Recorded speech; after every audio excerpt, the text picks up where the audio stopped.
Welcome to Leading Ladies of Rio Rancho, brought to you by the Rio Rancho Observer.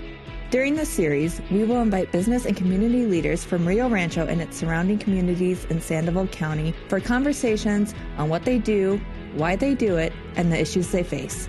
I'm your host, Tracy Goldeisen, editor of the Rio Rancho Observer. Welcome.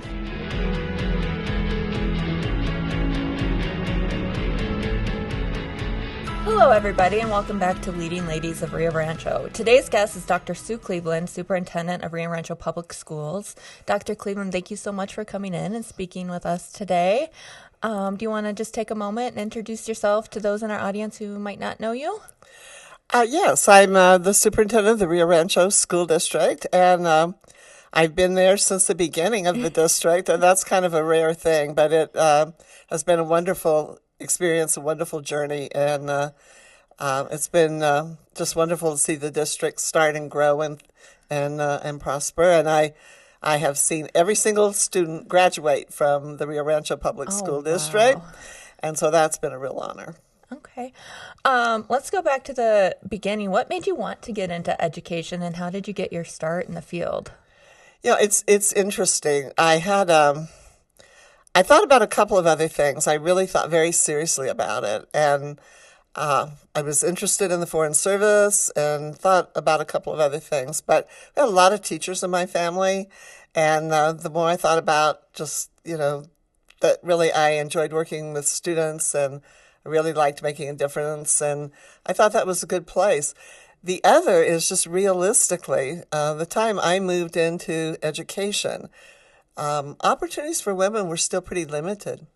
And so you kind of thought about where there's a really good opportunity as well in terms of a profession. And so it's just a lot of different things. But I think the thing that probably is most impactful was my grandmother. And she was a teacher. She came to New Mexico shortly after statehood. And just kind of instill the love of learning and the importance of education and teaching. And so I would say that's really the primary reason that I got into education. And what were your early days in education like? Were you a teacher first and then an administrator? Or Yes, I was a teacher first. And my first job was at Mayfield High School in Las Cruces. And while I had gone to the University of New Mexico, my husband was pursuing an engineering degree at New Mexico State. He was coming out of the military, and so we moved to Las Cruces, and so that was my first job was Mayfield High School, and I had just turned 20. And so I was pretty young to take on high school. Yeah, teaching kids your own age almost. But it was a wonderful experience there, and I'm grateful that I had that opportunity. So I taught at Mayfield, and then when my husband graduated, we moved to the Houston area. Oh, okay. And then I taught at Deer Park High School, which was outside of Houston. Okay. And I remained in classroom for several years, which I think is so important. I think if you're going to be in education, you need that classroom experience. Right. And then after that, I moved into administration. And then when did you come back to New Mexico? I came back to New Mexico in 1994. My first day on the job was February 1st. Mm-hmm. And so we have just hit that 30-year milestone. Okay. And it was quite an interesting first day. I was not actually an employee of Rio Rancho Public Schools, but Hamas. Okay. And the district did not officially begin until July 1. So I worked getting ready to open the district from February to July 1. And July 1 was the first official date. And we met at Martin Luther King Elementary, and the community gathered there. Okay.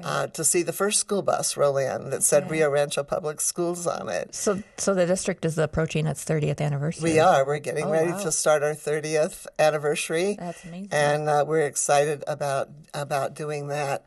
On that first day, we had Alice King, First Lady, speak, and we had Bill Richardson speak. Oh, wow. And it was a wonderful event. So we are coming up on that 30th on July All right. 1st. Okay, keep us posted of any celebrations you might have in mind. Yeah, we're working on that because we think we've come a long way in 30 years, and the community should celebrate that and be proud of it. And one of the reasons we've been so successful, of course, has been the community and their support of us over that time.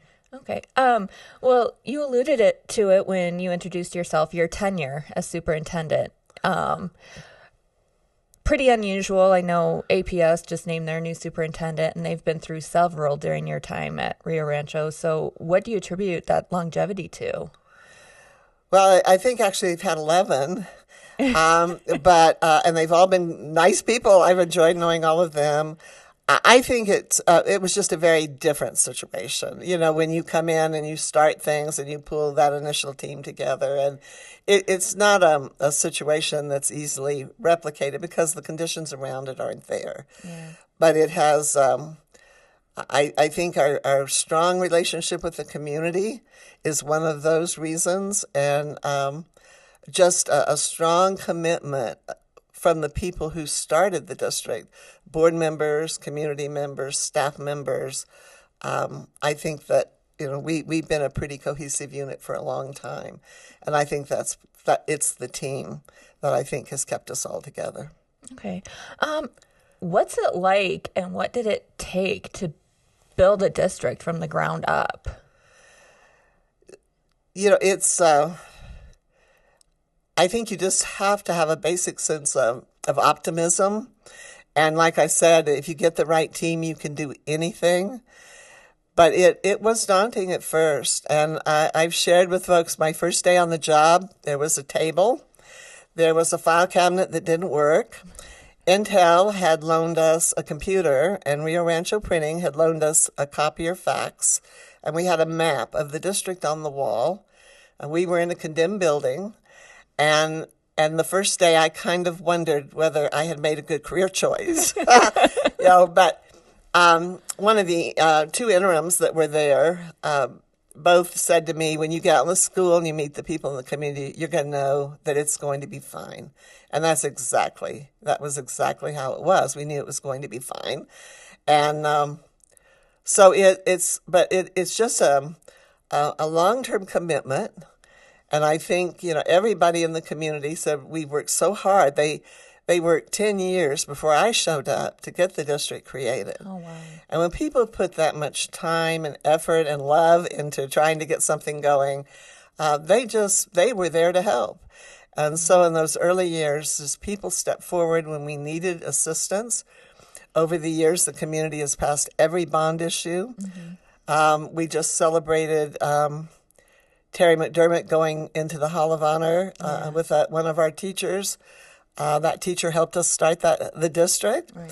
And Terry helped us pass bond issues. And when you can pass a bond issue with the 90%, which we did a couple of times, the community is behind you. So I think it's a lot of things, but I think the fundamental of just it goes down to relationships and positive partnerships, because we certainly didn't do it alone. And the city helped, the county helped, the community helped.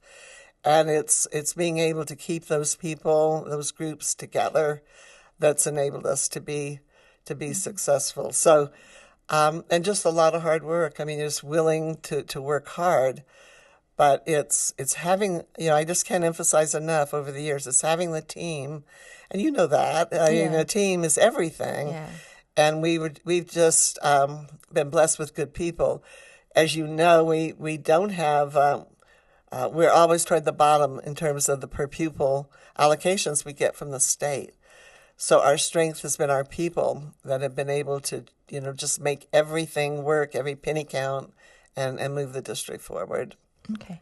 And, Rio Rancho Public Schools has a strong reputation and maintained it. I know when my family was looking at moving to the area, we kept hearing, oh, you've got a school-age kid, you want to be in Rio Rancho, they've got great schools. So, I mean, how did it get that reputation, and how does the district maintain it?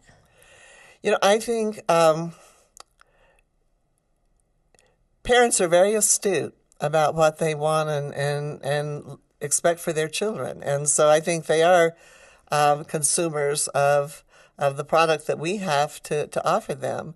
And so you have to provide something good or they won't come. And in those early years, truly, we were an unknown quantity. Nobody knew what was going to happen out in Rio Rancho. And some people didn't think we would make it. I mean, there were just a lot of challenges, and we just were determined that we were going to. But I remember one really key person in the community saying to me, when you start the district, you better have some key wins right away. You better start showing folks right away that there's good things that are happening for their children. And I think we focused on trying very early to start building that foundation. The other is we really strongly believe most parents want a well-rounded education. Mm-hmm. So we have, I believe, I'm a little bit biased, but we just have earned the recognition of the best community for fine arts in New Mexico from a national group, and providing fine arts, providing athletics, providing that well-rounded education for kids. And we stepped up and were competitive in those areas very quickly. Yeah. So I think it's a combination of a lot of things. The second part is the part that I think is the most challenging for us. Is how do we maintain it, and how do we keep growing and going forward? And we've had a lot of challenges the last few years, whether it's COVID or whether it's other things. Teacher shortage was probably the most difficult challenge because there's nothing that you give a student that's better than a highly qualified teacher. All these other things are important. A teacher's the most important thing. And we were having a hard time finding good teachers. We were, having a very difficult time finding people to put in any of our positions. And so we're beginning to see that turn around. Okay. Our applicant pool is getting stronger again. We're working hard to recruit and retain staff as they come in.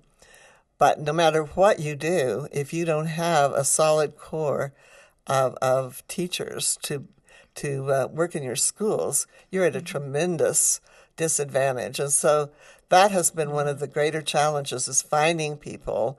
We used to have, for every teaching position, anywhere from 5 to 10 applicants. And we were getting down to the point where we were lucky if we could find 1 or 2. Oh, wow. So the teacher shortage, and that's not just New Mexico, as you know, that's nationally. But with improved compensation and with some other things that have been in the last couple of years, we are definitely seeing that turnaround, and we're very excited about that. The other is what all good organizations struggle with. All of them is getting complacent. Yeah. We're doing a good job, and so, we maybe don't have to be as assertive, maybe not worried as much. And you start sliding into that complacency, it's not a good thing. Right. And so we continue to have those conversations about looking critically at everything we do and continuous improvement and all of that, but not patting ourselves on the back too much, because we still have a lot of challenges that we are facing. Right. And we are not meeting the needs of every child at the level that we want to and that we think we need to, but we're sure working hard on it. All right. You touched on COVID, and that obviously was an unprecedented time in every way, but really, how did it impact schools and the students and the teachers, and how did you come back from that? We're still coming back from that. To be really honest, we're still coming back from that. I don't think we ever dreamed that we would have the negative impact that we have experienced from COVID. And it just, nobody knew what the outcomes were going to be. Mm-hmm. For the first time, I think we would often sit and talk as a leadership team about what to do, because we didn't always even know what to do. Yeah. It was unprecedented. We didn't have we know this is the best practice for this, or and we began to look at what we thought would be the best thing for students. For example, We kept our K through 3 elementary schools open all through COVID. Oh, wow. Because we knew how important it was in those early years. We couldn't do 4 and 5 because we didn't have the room with the required distancing, that was Right. expected. But we used every inch of space to keep those youngest children in school. But even with that, there was tremendous impact on their performance and their learning. And so it's and we've had students that come back, and it was really very clear they'd had very little adult supervision during that time.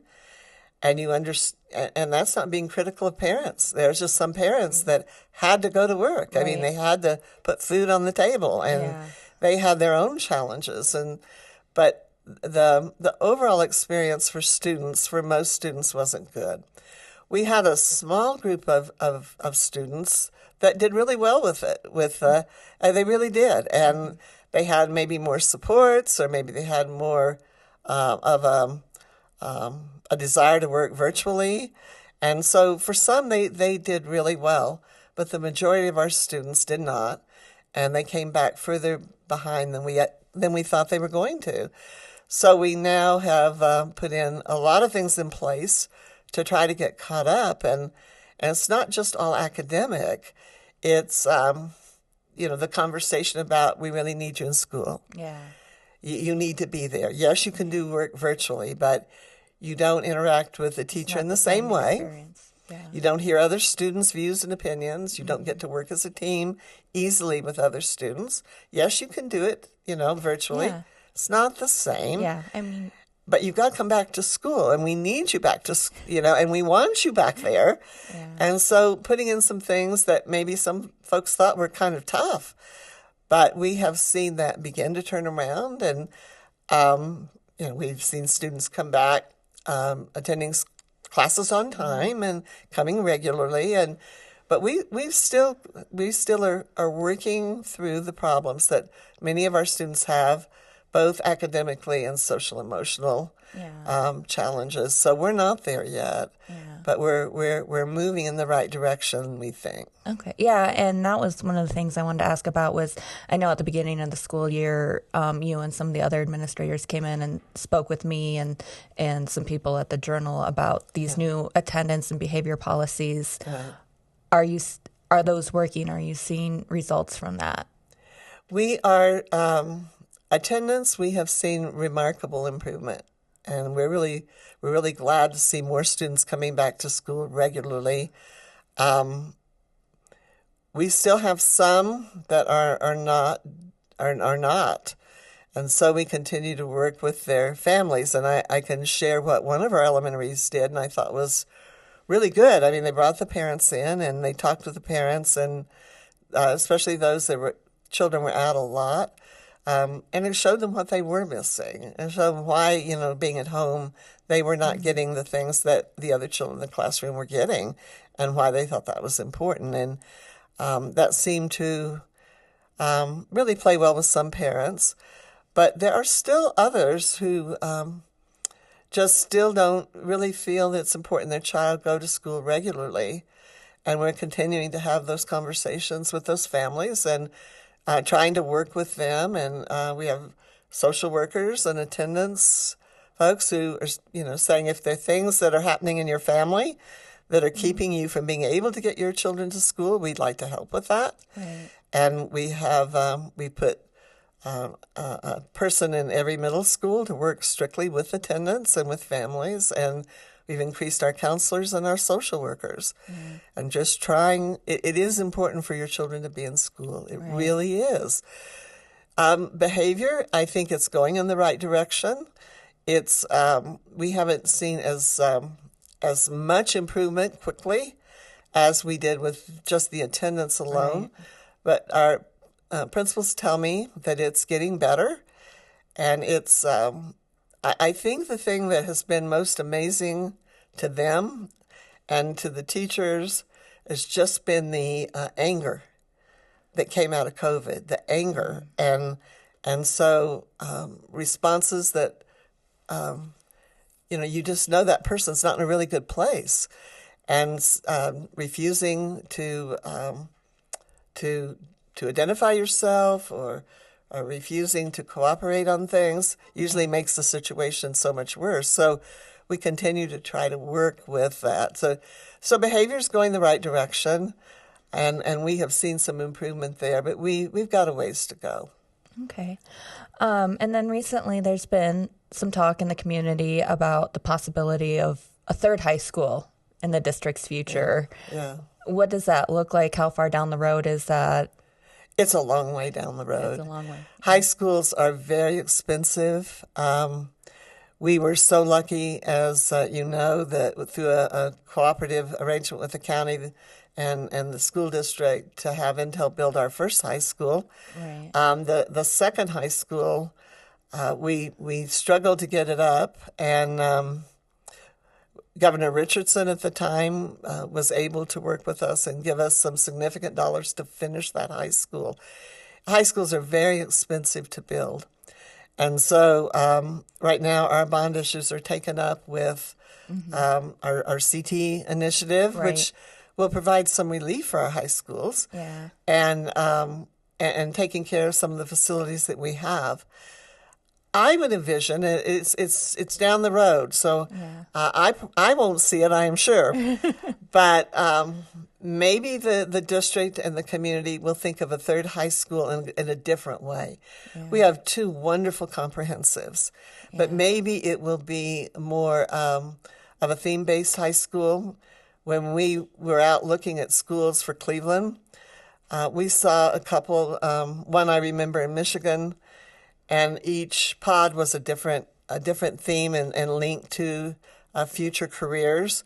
Mm-hmm. And so one was a section for the health professions, and one was for engineering and mathematics. And maybe the third high school will look different in the sense that there are families that maybe want a different type of education for their children.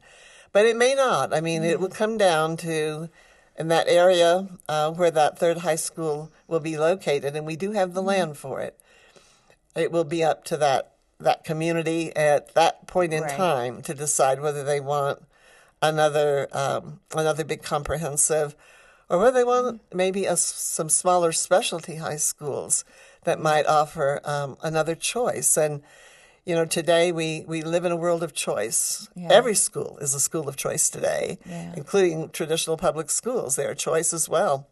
And so maybe looking at some different things. The others is very close to the C&M West Side campus, literally kind of over the fence, not too far away. And that would also offer some opportunities as well. But it will come down to what the community wants. And they might want another comprehensive, and they might not. Okay. And then you touched on it, the CTE program. For those who might not be familiar with such a program, can you briefly explain what it does or intends to do? We're very excited about our new CTE program. We purchased a building that had been originally a computer facility, and then had transitioned into Alliance Data. And it's a very large building, and what we hope to house there are the skilled trades and technology. So if you are interested in being an HVAC technician, you would get a head start on getting the certificates and perhaps an associate's degree in HVAC. And we're working on that project collaboratively with C&M. They have played a role in the whole organization structure of it, and they will be providing instructors. And the whole goal is not the traditional elective for perhaps woodshop, though there's nothing wrong with that. That's a wonderful program. But the emphasis in this building will be more certificates and getting students ready for the workforce. Career-oriented. Right. And it will be like welding and HVAC and in the technical area, like CIS, computer certifications, A+, those kinds of things. And then also part of it would be digital media. And it's just an opportunity for students to start taking classes that will get them a certificate or get them well on their way to an associate's degree in high school, and hopefully in the areas that that they are interested in. We are doing only the skilled trades and the CIS and the digital media. CNM plans to build a building adjacent to on that same site, and to put in automotive and possibly diesel. And the whole focus on the automotive would be electric vehicles, EV technology. And we, are excited about that being a state-of-the-art facility, but looking at automotive science very differently than in the past. But everything is changing, as we know. I've been saying for years that, we're not going to need so much mechanics to work on our cars anymore as so much as computer engineers. That's exactly right. And so we want to be, we're very lucky. We have Chalmers Ford in our district, and Ford Motor Company is putting a big investment in electric vehicles. And then right outside of Rio Rancho, right on the corner, literally, is Tesla. Yeah. And so we think that is definitely one of the options for the future. And we want to give students an opportunity to move into that new industry as well. So we're excited about offering students another option. And we still want to maintain our strong college programs for those who have a more traditional thought about going into the professions. But there are so many wonderful opportunities out there. And right now, one of the big challenges for New Mexico in terms of economic development is we lack the skilled trades people that we need. And we're not going to be able to bring companies here until we build that workforce back up.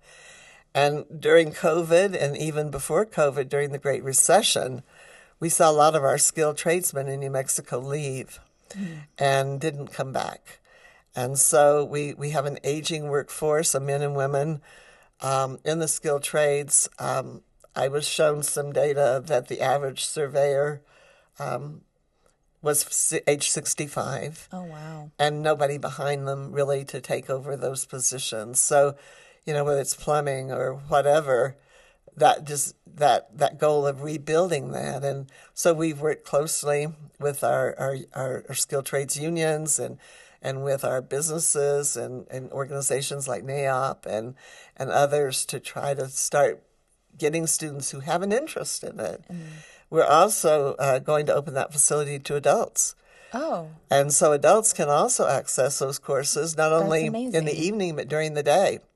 So if people are wanting to retool or get their skills. My husband's been talking about doing something like that. So that might be an opportunity for him. Be wonderful. My neighbor works out at the Air Force lab out on the base at Kirtland, and he's taught courses for CNM in the computer science area, and he's really excited because now he can teach some of those courses in Rio Rancho, not having to drive downtown or whatever. But it's just another. It's not it won't solve all the problems in the world, but it certainly opens the doors for those folks who might be interested in the trades. They pay well. Yeah. A lot of opportunities, a lot of opportunity for growth. And again, might give those non-traditional learners a sense of community and incentive to show up for school, and could impact the attendance too, right? Right. Okay. Right. And then the last question I have on my list is kind of a broader one. Is just kind of what are the biggest changes you've seen in education over the years, and what are the biggest challenges still there? I think the biggest changes and challenge goes together. So let me kind of address it, and then maybe a couple of other thoughts. It's all the additional things that public schools have been asked to do. And they're good things. They're not things that you would say, oh, they're not good things. We don't want to do that. The more and more we take on things other than the teaching and learning piece, the less time and energy we have to dedicate to our main mission. And so you take the list of things that schools have been assigned to do over the last 30 years. It just grows and grows and grows. And there's just a lot of frustration with, particularly among our staff. I don't have the time that I need to teach. I struggled with a lot of the additional things. And it's not that they wouldn't do them or don't want to do them. It's the time factor and concern that some of those things are drawing away from their ability to teach in the classroom. So I don't know what the answer is. You have needs in the community, turns to the school district to try to do those things, and we try to do those things. But then sometimes don't understand why we don't have the time and energy to do the main mission as well as we need to do it. Yeah. So that, I think, has been the challenge. I think there's also been a difference of opinion among parents and staff about where the roles end and what are the job and the responsibilities we really need parents to do. Mm-hmm. And we want parents to be parents. We don't want to be parents to their children, right. But we want to support parents and we want to support their families. And so sometimes that responsibility of who is responsible for things sometimes comes up and causes conflict between our parents and our staff. But we're generally able to work it through. But the whole I think the saddest thing that we have dealt with has been maybe not the level of respect that sometimes I think our teachers deserve and don't always get. And they work hard, and I think that, that, and I don't think we're unique in that, not even, I mean, I'm close. I mean, I serve on a couple of boards for Presbyterian and, hear that conversation about just civility and respect among ourselves. And you hear it with law enforcement, you hear it with, and so that sense of building community and treating each other well. And I think COVID put a huge dent in that. And I think we're trying to build that back up because we really value our parents. And we know they are our greatest ally and partner in this field of education. And so we try very hard to build those relationships with parents. And we have a great parent council that Beth Pendergrass organizes, and we find them to just really be motivated to provide the best education they can for their children, and they want to be involved and they want to help. So the one thing I think that is most challenging for us is we've come a long way in 30 years. Mm-hmm. We made a lot of progress. We're very proud of our district. We still need you. Yeah. We still need your help and your support and your involvement. Right. And it matters. It matters to everyone, to the children and to us. And that sense of partnership and working together, we still need that. And I think as we became more and more successful and more established, I think sometimes people in the community thought, well, you don't need that support as much as you used to. And it's the exact opposite. And as times have become more difficult for children, that sense of working together is more important than ever. And especially as we're dealing with social emotional issues with our kids. Yeah. Yeah, they have a whole different world than even I grew up in. It is, absolutely, yeah. So. And we just look back, 30 years ago, how different it was. But you're exactly right, 10 years ago, how very different. It's just, we've just got to continue to work to build that sense of community and that we're all in this together. And we are. Yeah, great. That's all I had for you. Is there anything else you want to add on to this conversation? No, I think you've done a wonderful job. You've asked me an awful lot of questions, and I would just say we are proud of our school district, and we are really focused on maintaining what we have built, and not squander that away, right. And continue to provide good opportunities for our students and families, and we're proud when people say they moved into Rio Rancho. to bring their children into our school district. I mean, that's a good thing for us, and we're proud of that. We always want it to be that way. Yeah. So it worked we for encourage us. that involvement. Oh yeah, we encourage that, and we're glad. I think one of the other things that is it's just the complexity of children's needs that are greater than we've ever seen. And particularly among our children with disabilities, we have certainly seen more children that have some really challenging disabilities that are hard to meet. But we welcome every child, and we welcome every family. Okay. Well, thank you so much for coming in and right. talking some of the stuff over. It's been fun, and I appreciate your time, Dr. Cleveland. Yeah, it's great. Thank you. All right. Thank you. All right, everybody. That does it for today. Thank you so much for joining us and watching or listening, and we'll see you soon. Thank you.